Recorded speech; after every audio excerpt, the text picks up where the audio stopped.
In question 1, we're asked to work out 8.46 divided by 0.15, and the first thing we notice is that we can multiply both numbers by 100 to be dealing with integers.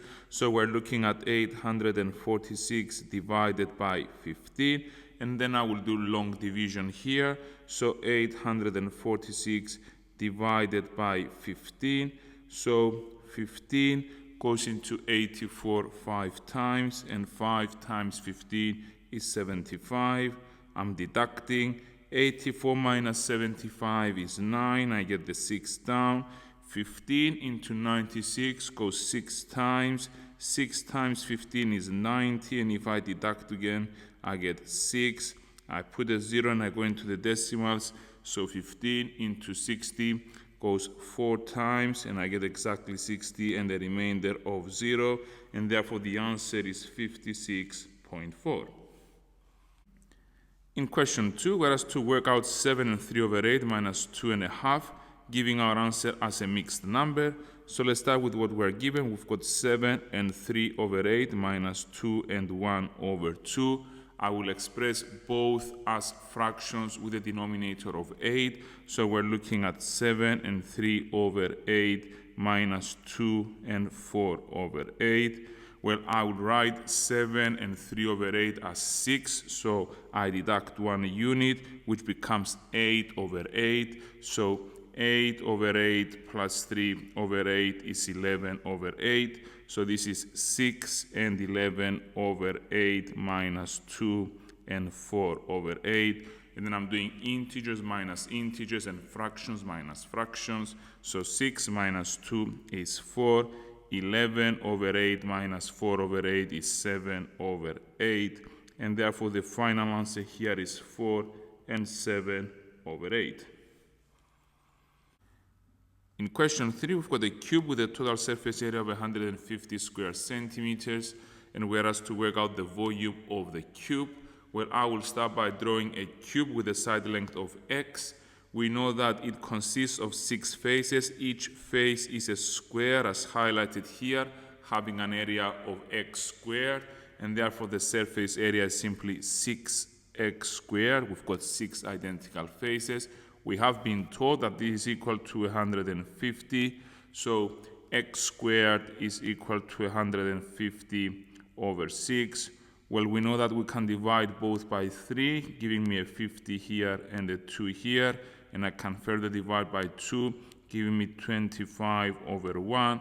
So we've got that x squared is 25, and therefore x is 5. So I've got the side length. I can proceed with the volume. We know that the volume is the product of the side lengths, so it's going to be x to the power of 3, which is 5 to the power of 3, which is 125, and therefore the volume of the cube is 125 cubic centimeters. In question 4, we've got the table showing information about the daily rainfall in a town for 60 days. So this is a grouped frequency table. We've got 8 observations between 0 and 5. We've got 24 observations between 5 and 10, and so on. And we've been asked to draw a frequency polygon for this information. So in a frequency polygon, we consider the midpoint of each class. So for the first class, it's going to be 2.5, and it's going to be 7.5, and so on. And I will be plotting the midpoint together with the frequency as shown on the diagram here. So this is the 2.5, 8, this is the 7.5, 24, and so on. And then I only have to join the crosses with straight lines, giving me the frequency polygon. Question 5 is on sets. The universal set consists of the positive integers from 1 up to 10 inclusive. A is the odd numbers and B is the square numbers, and I need to complete the Venn diagram for this information. Well, it makes sense to start by listing the elements of set A and set B. So odd numbers are 1, 3, 5, 7, and 9. And then square numbers are 1, 4, and 9. So we can see that 1 and 9 are common to both sets, so they go in the intersection in the common area, so 1 and 9. Now in A only, we've got the 3, the 5, the 7, In the B only region, we've got 4, and then we've got 2, 6, 8, and 10, which are in neither A nor B, which completes the Venn diagram. And then in part B, we've got a number chosen at random from the universal set. What's the probability that this number is in the set B dash? Now the dash here means outside of B. So we know that in total we've got 10 elements from 1 up to 10, all the positive integers. So outside of B we've got 1, 2, 3, 4, 5, 6, 7 elements. So the probability that we are outside of B is simply going to be 7 over 10. In question 6, we are given the scatter graph showing information about the ages and weights of some babies. Well, in part A, we are asked to describe the relationship between the age and the weight of the babies. So we can see that the points lie roughly about a straight line, something like this. I could even draw the line here. And then we can see that this line has a positive gradient, which simply means that as age in months increases, the weight in kilograms increases. In part B, we are told that another baby has a weight of 5.8 kilograms, and we need to use the scatter graph to find an estimate for the age of this baby. So using the straight line I just drew, I will go at the weight of 5.8, and I go and I find my straight line, and then I go down to read off the value for the age. It's 3.4, as we can see here. Obviously, your answer will vary a bit because it depends on what kind of straight line you have drawn. We have all drawn something similar, but not necessarily the same. So someone might be a bit shallower or a bit steeper, but you'll get answers around 3.4. So my answer to part B, it's going to be 3.4 months. In question 7, the price of a holiday increases by 20%. And this increase of 20% is adding 240 to the price of the holiday, and we need to work out the price before the increase. So we have the original and the increase. We can see that if it was originally 100, the increase is 20. So we're looking for the original, which is x, knowing that the increase is 240. So I'm going to use cross multiplication to find the value of x. So we've got 100 times 240 being equal to 20x. Well, we know that 20 with 100 simplifies to leave me a 5. And then 5 times 240, well, 5 times 200 is 1,000. 5 times 40 is 200. So all in all, I get 1,200 for the value of x, which is the price of the holiday before the increase. In question 8, we're given a solid cylinder on a horizontal floor. The cylinder has a height of 40 centimeters, we can see, and a volume of 1,200 cubic centimeters. We are told that it exerts a force of 90 newtons on the floor, and we need to work out the pressure due to the cylinder. And we are also given that pressure is force over area. Now, the area we're interested in is the cross-sectional area here, which is a circle. And we know that for a cylinder, the volume is given by the cross-sectional area times the length. Well, the volume is 1,200. The cross-sectional area is A times the length of 40. Now the 40 with the 1,200 simplified to leave me with 30. And therefore, we now have that the cross-sectional area is equal to 30. And I can proceed in finding the pressure, knowing that pressure is equal to force over area. Now the force is given to be 90 newtons. The area was found to be 30. So this gives an answer of 3, which is the pressure in newtons per square centimeter. In question 9, we're given two straight lines. It's the line with equation 2 minus 2y is x, and the line with equation 2y is 3x minus 22. And we need to use the graph to solve the simultaneous equations here. So we are simply being asked to find the coordinates of the intersection point, which is here, and we can all read off the coordinates as being x is equal to 6 and y being negative 2. In question 10, we're given the pentagon ABCDE. We're additionally told that the angle AED here is 4 times the angle ABC, and we need to work out the size of the angle AED. Well, I will start by calling ABC to be theta, which means that AED is 4 theta. And then I'll use the fact that the sum of the interior angles of a polygon is given by n minus 2 times 180, where n is the number of sides. So in this case, it's a pentagon, 5 sides. So 5 minus 2 times 180, which is 3 times 180, which is 540, which means that if I add up all the angles here, I should be getting a sum of 540. So we've got 110 plus 135 plus 4 theta plus the 120 plus theta being equal to 540. Well, let's add the 110, the 135, and the 120. So we've got 5, we've got 1 plus 3 plus 2, which is 6, and then we've got 3. So 365 plus 5 theta is equal to 540, which means that 5 theta is equal to 540 minus 365. Let me do the subtraction here. 540 minus 365. Well, I need to borrow 1 from 4. This is a 3. This is a 10. 10 minus 5 is 5. Then I need to borrow once more. This is 4. This becomes 13. 13 minus 6 is 7. And 4 minus 3 is 1. Leading to 5 theta is 175. And therefore theta is 175 over 5. I will proceed with the long division. 175 divided by 5. So 5 in 17 goes 3 times. 3 times 5 is 15. So 17 minus 15 is 2, and I get the 5 down. 5 in 25 goes 5 times. So 5 times 5 is 25. So this leaves a remainder of 0, which means that theta is equal to 35. And we're being asked for the angle AED, which is 4 theta, which is 4 times 35.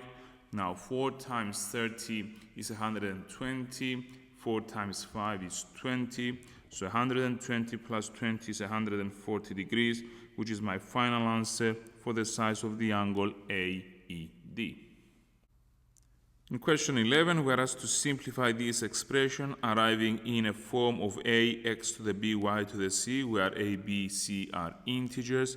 So in the numerator, I've got 6x to the 5, y cubed, all squared. So we're looking at 36. 6 times 6 is 36.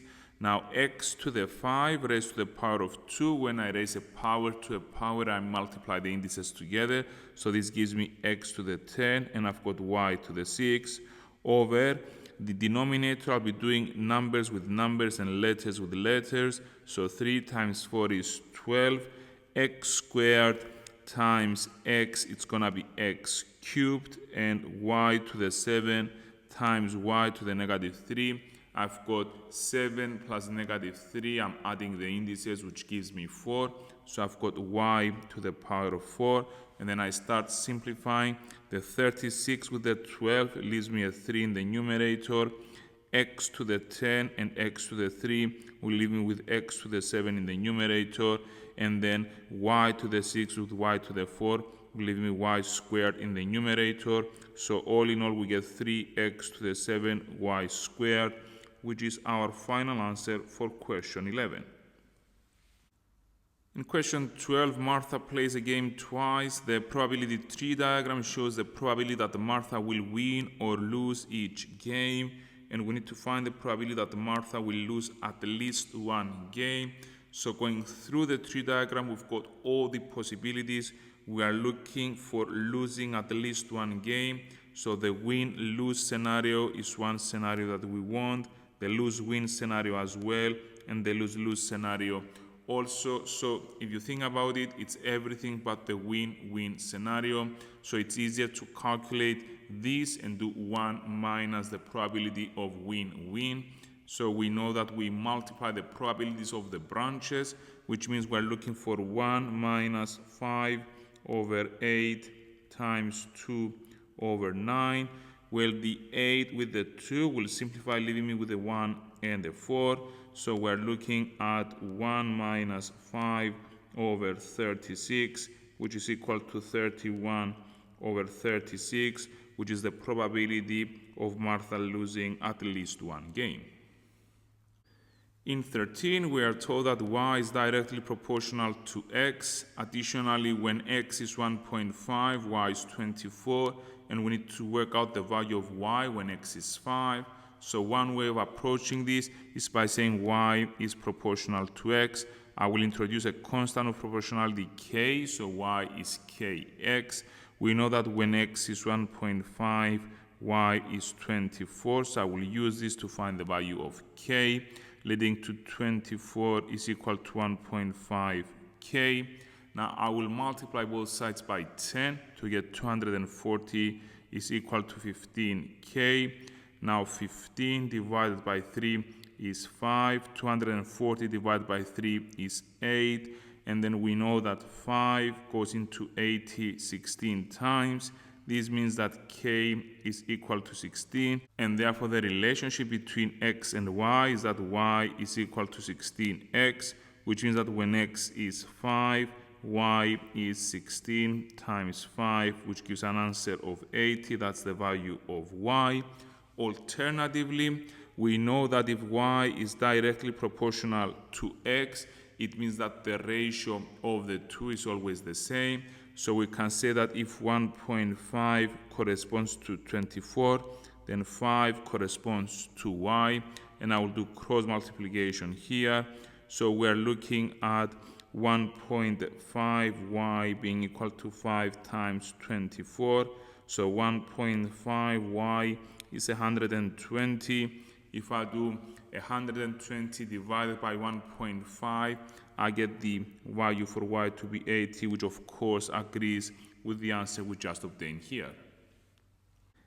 In 14a, we're asked to write 1 over 16 in the form of 4 to the n, where n is an integer. So we should be able to recognize 16 as a power of 4. It's 1 over 4 to the power of 2, which is 4 to the negative 2, and therefore 1 over 16 is 4 to the negative 2.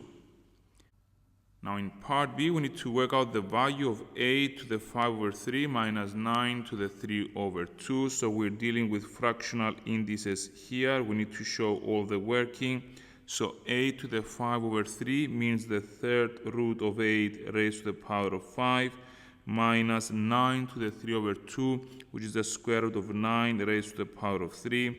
So we're looking at 2, the third root of 8, raised to the power of 5 minus 3, the square root of 9 raised to the power of 3, leading to 32 minus 27, which is equal to 5, which is the final answer for part B.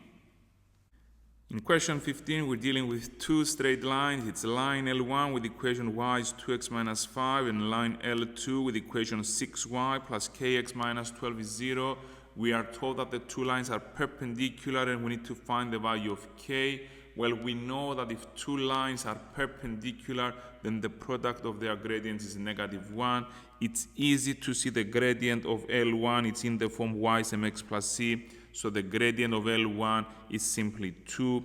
And this means that the gradient of L2 should be minus a half. Remember, we flipped and we changed the sign.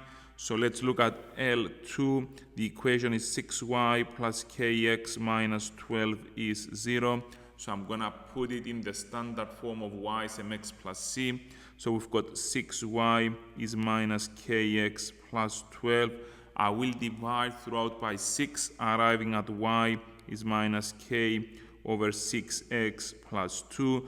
We know that the gradient is minus k over 6. So the gradient of L2 is minus k over 6, which is equal to minus a half because it is perpendicular to L1. Now, obviously, the negative signs will cancel out. I will cross multiply to get that k is 6 over 2, therefore concluding that k is equal to 3. In question 16, we're given a sphere having a radius of r. We know that the surface area of a sphere is 4 pi r squared. we are told that 3/8 of the surface area of the sphere works out to be 75 pi square centimeters, and we need to find the diameter of the sphere, giving our answer in the form a root b, where a is an integer and b is a prime number. So I will start by calculating 3/8 of the surface area of 4 pi r squared, which is equal to 75 pi. Now the 4 with the 8 cancel out to leave me a 2 in the denominator. The pi will also cancel out, and therefore this leads to 3 over 2 r squared being 75. I will multiply throughout by 2 to get 3 r squared is 150, and now divide by 3 to get r squared is equal to 50. This means that r is the square root of 50, which I can decompose as the square root of 25 times the square root of 2, which is 5 root 2. Now remember, the question is asking for the diameter, which is simply twice the radius. So this is 2 times the 5 root 2. So 2 times 5 is 10. So we're looking at 10 root 2 centimeters for the diameter. In 17, we're asked to make x the subject of the given formula, which means we need to isolate x on one side, its coefficient being 1, and no x appearing on the other side. I will start by cross multiplying to get y brackets 5x plus 3 is equal to 4 brackets 2x minus 7, leading to 5xy plus 3y being equal to 8x minus 28. Now we'll be collecting the x terms on the right hand side and the remaining terms on the left hand side, which means we're looking at 3y plus 28 being equal to 8x minus 5xy. Now on the right hand side I can see x is a common factor, so it's x brackets 8 minus 5y, which means 3y plus 28 over 8 minus 5y is equal to x, and therefore we conclude that x is 3y plus 28 over the 8 minus 5y. In 18, we are told that 7 kilograms of carrots and 5 kilograms of tomatoes cost a total of 480 pence. Now the cost of 1 kilogram of carrots to a cost of 1 kilogram of tomatoes is 5 to 9, and we need to work out the cost of 1 kilogram of carrots and the cost of 1 kilogram of tomatoes. It makes sense to call the cost of a kilogram of carrots C and a cost of a kilogram of tomatoes T.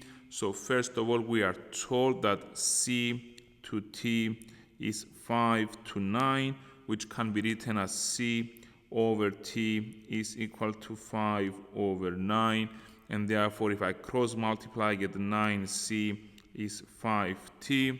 Now, based on the first sentence here, I can form another equation.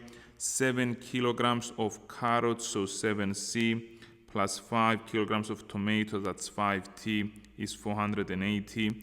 So I can now use the first equation to substitute 5T with 9C, leading to 7C plus 9C is 480, which means that 16C is 480.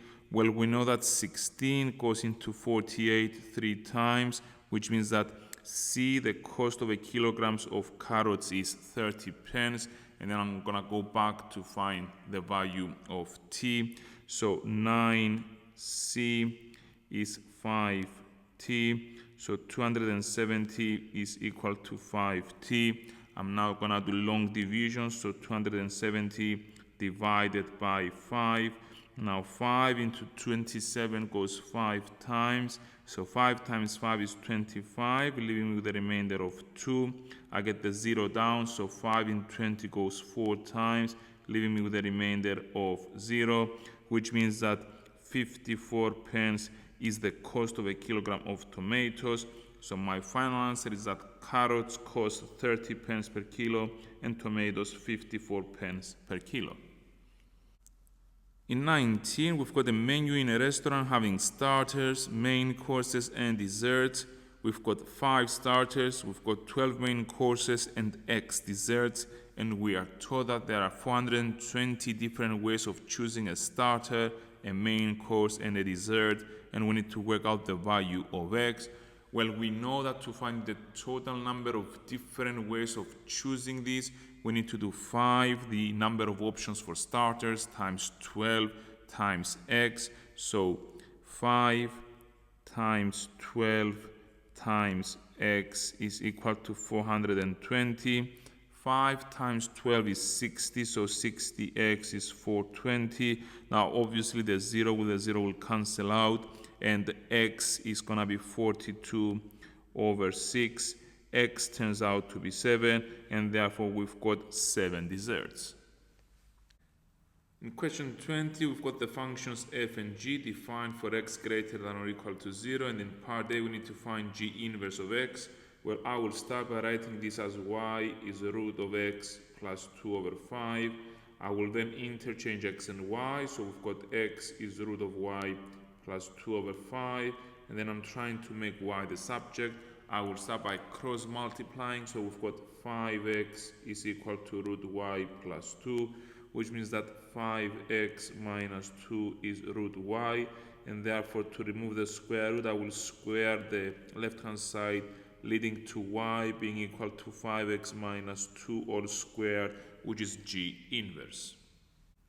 In part B, we're asked to solve g of f of x is 3, and one way we can do this is by using the answer we obtained in part A. So I will start by doing g inverse of both sides. So on the left hand side, g inverse with g will cancel out, and I'm looking at f of x being g inverse of 3. Now g inverse of 3 means I will simply substitute x is 3 into the expression we obtained in part A. So it's 5 times 3 minus 2 all raised to the power of 2.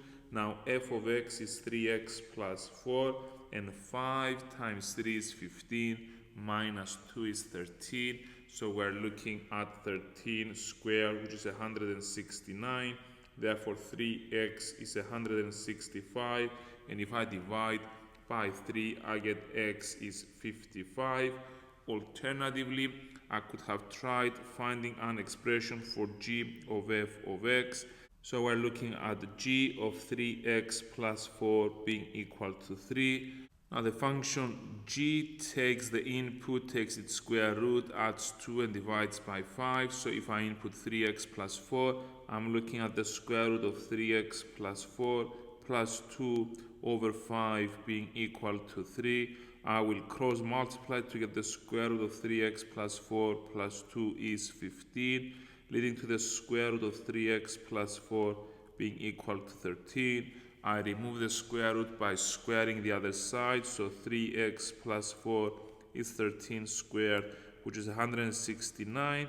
So 3x is 165, which also gives an answer of x of 55, and therefore the two approaches give the same answer. In question 21, we've got A, B, and D points on a circle centered at O. Now the line CDE is a tangent to the circle at the point D.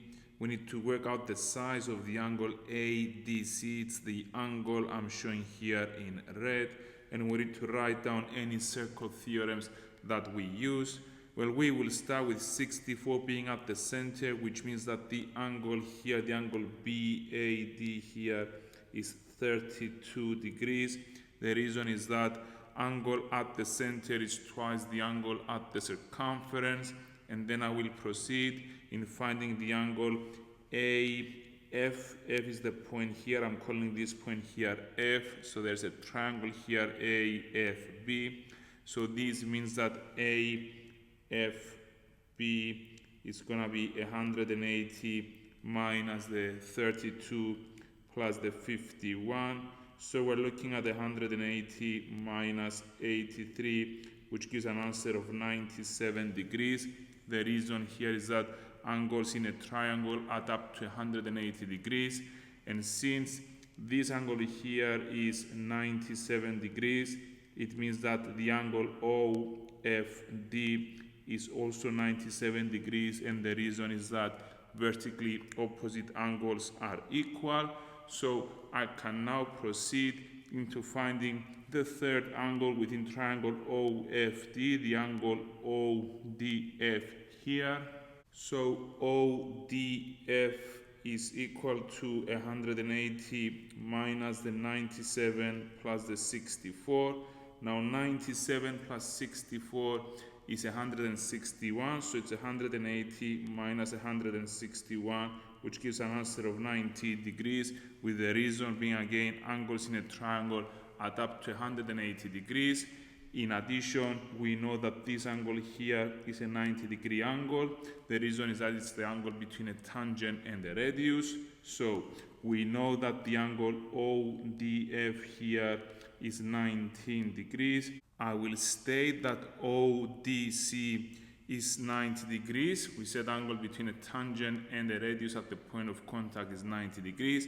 And therefore, since this is 90 degrees and this is 19, then the angle ADC, what we have been asked to find, so ADC is simply 90 minus 19, which gives an answer of 71 degrees, which is the final answer.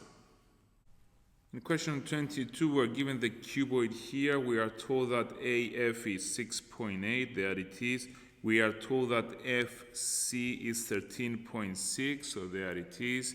And we need to work out the size of the angle between FC and the plane ABCD. Well, let me start by highlighting ABCD, and to find which angle I'm trying to calculate, imagine we're standing at F here and we let a rock fall. It will fall exactly onto A. So FAC is the triangle I should be focusing on. So there it is. We've got the triangle FAC. We can see that this here is a right angle. So we are looking within a right angle triangle and we're trying to determine the angle FCA. So I'm going to redraw the triangle. So I'm going to move away from a 3D perspective. So this is what we have here. We've got AF being 6.8. We've got FC being 13.6. And therefore we can see that we've got opposite and hypotenuse. So sine of ACF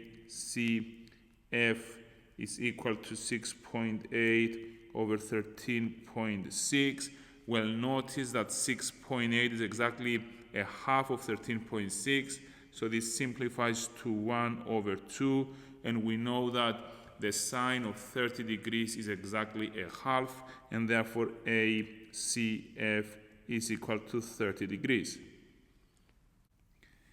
In 23, we've got 3 root 3 over 4 minus root 3 minus 2 over root 3 to be written in the form a root 3 plus b over c, where a, b, and c are integers. So this is a question on rationalizing the denominator. So 3 root 3 over 4 minus root 3 will be multiplied by 4 plus root 3 over 4 plus root 3. So we are multiplying essentially by 1.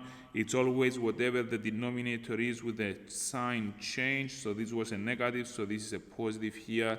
And then we've got minus 2 over root 3. And I will multiply top and bottom by root 3. We're trying to get rid of the square roots from the denominator.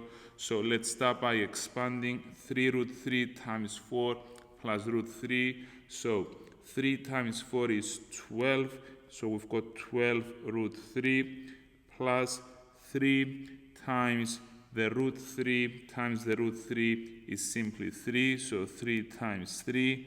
And in the denominator, we've got 4 times 4 is 16 plus 4 root 3 minus 4 root 3 minus 3.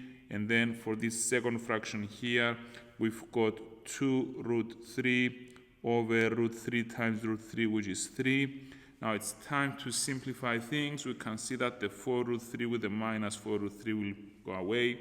So we're looking at 12 root 3 plus 9 over 13 minus 2 root 3 over 3. Remember, I'm trying to express everything over the same denominator.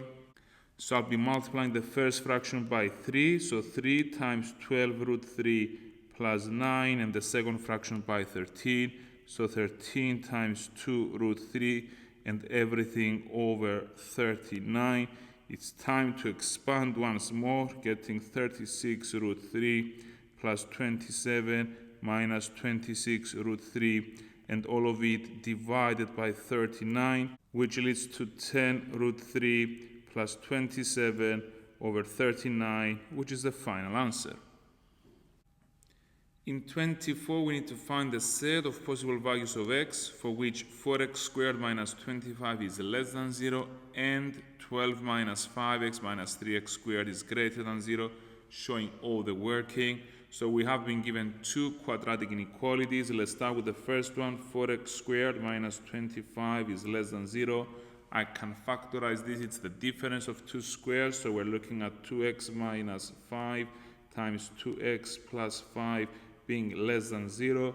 Let's find the critical values. These are the values for which one of the brackets becomes 0. So we've got 2x minus 5 is 0 and 2x plus 5 being 0, which leads to 2x is 5, so x is 5 over 2, or 2x is negative 5, so x is negative 5 over 2.